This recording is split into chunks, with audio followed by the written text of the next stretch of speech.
Crosby here in our LA studio alongside two-time All-Star Isaiah Thomas, and we have a very special guest, one of NBA's biggest all-time scorers, DeMar DeRozan, six-time NBA All-Star. Dude, we're so happy to have you on the show. And, of course, 17-year NBA veteran, Mr. Rudy Gay. Don't doubt me, bro. Come on, I'm hyped. It's playoffs, baby. It's playoffs, baby. We got to focus. Look, we got a whole show for y'all, okay? We have full highlights. We have live post-game coverage from Raptors, Cavaliers, and Hawks, Nick, when that game ends. But there's no way this show is going to be a bad show because of the lineup we have on this couch with y'all boys. I can't wait to talk to y'all about it. Let's get to Cleveland, where the Cavs were hoping to go 2-0 on Toronto, and that's exactly what they did. Check this out. Early in the first quarter, Cavs are up by 3. They took game run. Take a look at this. Shot clock expiring. Donovan Mitchell drives through traffic. Ooh. And does what he does best. Tough. Tough. It's a tough basket right there. Minutes later, Cavs up by 5. Mitchell with the handles. Knocks down a tray ball and makes it look easy. Cavs up by 8. Mitchell had 15 points Way too easy. in the first half. Love to see James talking in his ear like that. Later in the first quarter, Raptors trailing by 10. In transition, Scotty Barnes with a no-look pass. Colin Murray boils for the layup. Scotty had a pretty good game today. Take a look at this. Second quarter now. Dennis Schroeder dishes to Mitchell. That's for another tray ball. Mitchell got it going early today. I mean, just look at that, y'all. Swat. Man. And the celebration, of course. A few plays later, Raptors trail by 7. Barnes in the corner for a deep 3. Okay, Scotty. Raptors then cut deficit to 4 points at this point. Minutes later, in transition, Brandon Ingram goes up for the slam, but is denied. Good block. At the rim by Evan Mobley. Take a look. We got to see this one more time. Nope. Sorry. No, thank you. Good block. That block told the story for Ingram. A few plays later, Cavs up by 6. James Harden drives and lobs it up to Mobley for the slam. Mobley with the action on both sides of the ball. Later in the quarter, Harden with the sidestep into a deep. Typical James Harden. All net 3. Cavs up by 7. He said, don't play with me. Y'all know what time it is. Next Cavs possession. Harden drops. Scotty Barnes gets the shooting bounce and hits the 3. Oh, my God. I mean, I just love watching James Harden. Look at this. That's just a beautiful shot. Point at him. Led by 6 at halftime. Harden had 16. Third quarter, Mitchell drives baseline. Ooh, high off the glass. That's that signature step through that move right there. Lays it in. High off the glass. No, thank you. That's tough. Give it to me. Just look at that. Later in the quarter, Mobley with the moves. Over Ingram for the layup and 1. Cavs go up by 15. Draws a foul there. Bounce in the house. Love to see it. That's USC right there, boy. Boys was cooking. And okay, Barnes with the spin move to lay it in. Raptors cut it to 9. Toronto trailed by 7 going into the fourth quarter.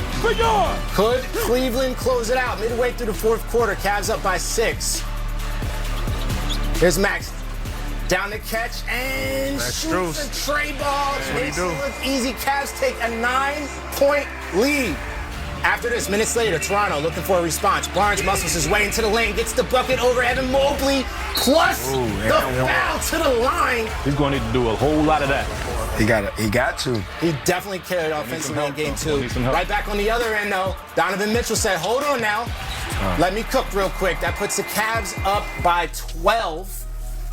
The final score, Toronto 105, Cleveland 115. Now, this is an interesting fact right here. Just the third time in Cavs history that they've had 3 players all score 25 points in a playoff game. That's Harden, that's Mitchell, that's Mobley. And here's Donovan Mitchell after the game. Take a look. You had to grind that one out to get it done in the second half, take a 2-0 series lead. How'd you feel about the way this team played tonight? 48 minutes, you know what I mean? Toronto's a hell of a team, man. They're going to continue to give us fight, give us effort. Withstood that run, you know what I mean? Like, that's the biggest thing, is to continue to be mentally strong and, like I said, just execute our sets and then defensively got stops when we needed to. You sliced into that lead in the fourth quarter, got it down to single digits a couple of times. You had a 5-point run there in the middle of the fourth. What was your mindset coming down the stretch? Just trying to feel the game, right? You know, being off the ball, the top blocking me, just trying to, figure out ways to impact, and then there's a certain point in time where you got to go get it and make a play. Not just necessarily to score, My favorite part of that was when Dean rolled. I hit Dean, he hit Evan, and making plays for others. That was the biggest thing.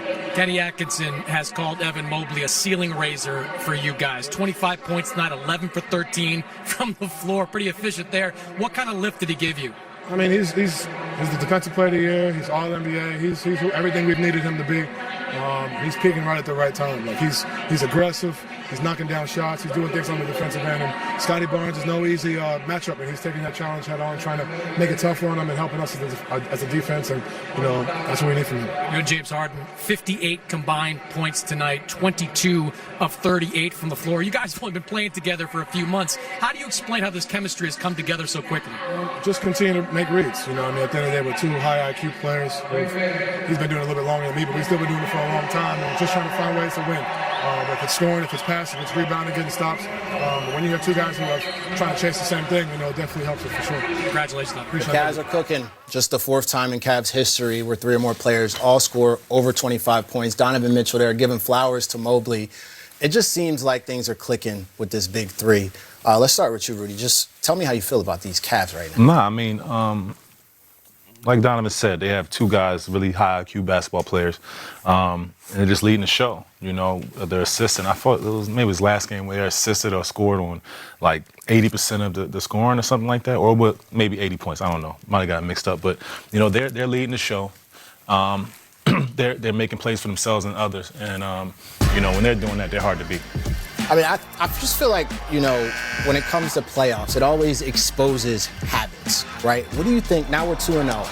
What's struggling with this Toronto Raptors team against the Cavs? What do you think they need to change, DeMar? For one, you can't have 22 turnovers on the road. You definitely need BI to, show up. The other two guys showed up, RJ and Scotty. Once BI get involved, the game was still close. They still had a chance, and, I felt once BI get it rolling, they'll be right there. I think going back to Toronto, definitely going to help them a lot. The crowd going to be behind them full throttle, but, BI just got to get it going. The other two guys, you need your big three to match their big three, And once BI get rolling, I think, they'll be fine, but you got to cut out turnovers for sure. For sure. I see you shaking your head as though you agree. Brandon Ingram definitely struggled first game. We saw didn't have his best game this game as well. He is a big factor in that team being successful in this series. What do you think? For sure. I think when he plays well, they play well. Obviously, he's that talented. He's been struggling the first two games, but like DeMar said, I think when he goes home, when they go back to Toronto, he'll be a little more comfortable. The crowd would be energetic behind him, and I think if he has a big game, that puts those guys in position to be successful, and that's what they need. I think more than anything, he's just not being aggressive. He didn't shoot a foul shot at all this game. And when you're struggling, that's the one thing that gets yourself going. But like they said, like DeMar knows, I played in Toronto. They know the crowd's gonna be behind them, and they expect a lot from him. So he has to pick it up. He's part of that big three they have, and the team knows. I'm sure he knows that without him having good games, they have no chance. Right. So you got to give credit to Cavs too. They did what they were supposed to home court. Mm-hmm. Now it's time for Toronto to go back, do their part. Like I said, I feel like BI be a lot better. And once that happens, you'll really see, where the series could go. You know what I mean? But it's all on BI for sure. And I got the utmost confidence he'll be fine. For sure. All right, well, let's check in with Kenny Atkins right now. Coach just sat down in the presser. Let's take a listen to Kenny Atkinson.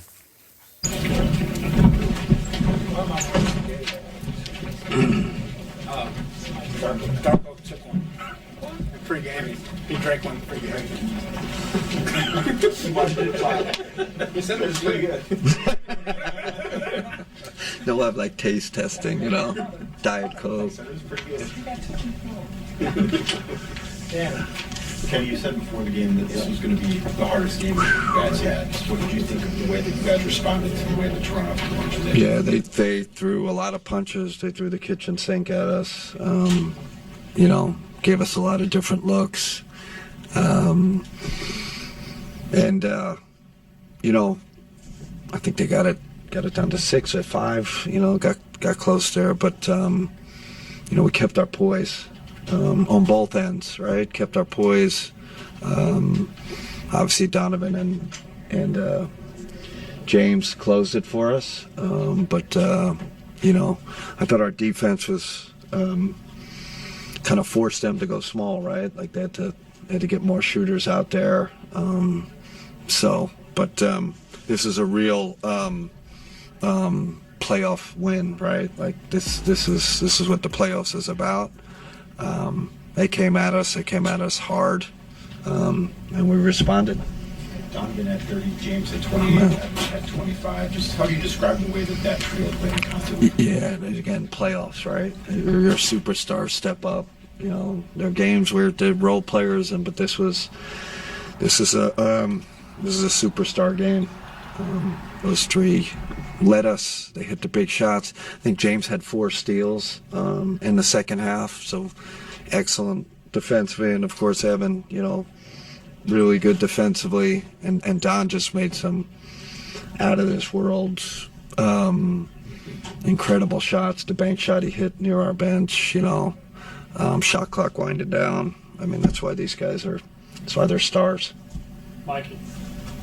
You guys helped Brandon Ingram to just 3 of 15 from the floor. I thought Dean did a really good job. So can you just kind of talk about Dean's impact defensively, stopping a guy like G.I.? Yeah, I mean, it's a luxury to have a stopper, a 6'9" wing that can use as a stopper. You can use him on a point guard. You can use him as a wing. You know, he's been phenomenal so far. You know, I know Bi. He's going to keep coming at you. But Dean made him work for everything he got. You know, we obviously have the 2 big guys back there, so we're leaning on that too, right? It's Dean, and then that support from our big guys. You know, we kind of figured out how to help, who to help off of, all that. But you know, most of the credit goes to Dean. Incredible physicality, and he's doing it without putting Bi on the line. You know, he's a great foul drawer, and Dean's been really disciplined with that. Kenny, you talked about the possession game being so crucial in this series. You guys tied in the possession battle tonight, but you forced them to have 22 turnovers, which is a season high for them. Can you speak to what that defensive effort was tonight? Yeah, I mean, like I said, James with 4 steals. I think it was just reading the game, it wasn't so much our aggressiveness, it was more about being in the right position, you know, whether it's off the ball or on the ball. We're obviously not being aggressive, picking them up full court, all that. We're kind of doing it strategically, and then the other key was, you know, I thought we did a better job in that second half of handling their pressure. I mean, they came after us in that first half. We were having a tough time getting into the scoring zone, never mind scoring. And then we handled their pressure better. I think turned it over less in the second half, I believe. So I thought that was a big key too. You mentioned just Jalen's maturity and his growth. Obviously, in this minutes tonight, there was a little bit of chippiness, a little bit of feistiness. When you see a young player be able to hold himself accountable, but also play with the fire necessary, what do you see from him? Yeah, we need that from JT. It's like, be yourself, you know. Like, sure, he's going to get a few fouls here and there, but we need him to be that, to have that edge. We're going to keep trusting him. This is part of the process for a young guy going. This is his first real involvement in playoffs. So he'll get it. He'll start getting the rhythm. He'll start getting the feel for the series. But I don't want him to back down. I don't start playing really conservatively or being something he's not. Nate.